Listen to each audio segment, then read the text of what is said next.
আসসালামু আলাইকুম সম্মানিত গাইস, মালুপাড়া পুলিশ ফাঁড়ি কীভাবে পুড়িয়ে দিয়েছে দেখুন। মানুষের কী পরিমাণ রাগ হলে এই স্বৈরাচারী আওয়ামী সরকারের পতন যে হয়েছে, এই পতনের কারণে মানুষের খুশি যে সরকারি স্থাপনা এবং দলীয় অফিসগুলো, পার্টি অফিসগুলো পুড়িয়ে দিয়েছে। এই যে 6 তলা একটা ভবন, সরকারি ভবন, নগর ভবনও তো পুড়িয়েছে, সরকারি ভবনটা পুড়িয়ে দিয়েছে। কী পরিমাণ রাগ আর অভিমান থাকলে এই কাজ হতে পারে। 16-17 বছর যাবৎ জ্বালাতন করেছে সেই অন্য অন্য ব্যক্তিদের উপরে, তারা বহিঃপ্রকাশ।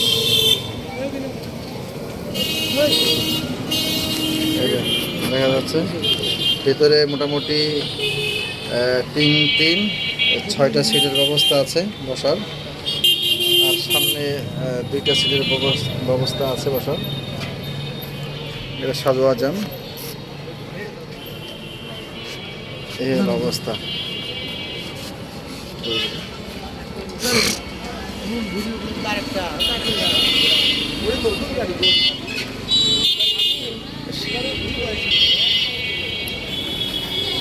কি পরিমাণ রাগ থাকলে মানুষ এই কাজ করতে পারে।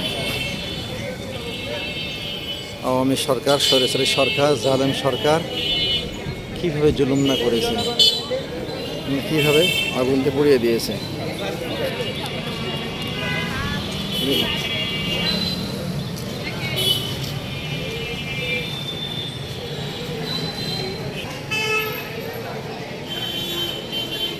কীভাবে পুড়িয়ে দিয়েছে পুলিশের গাড়ি, ধ্বংস স্তূপে পরিণত হয়েছে। কিছু নয়, যে যার মতো করে নিয়ে গেছে, গনিমতের মাল মনে করে।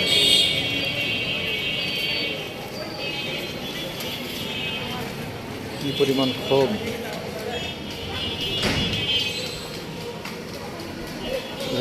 এখানে পাইপ ছিল, পাইপ পর্যন্ত করে নিয়ে গেছে।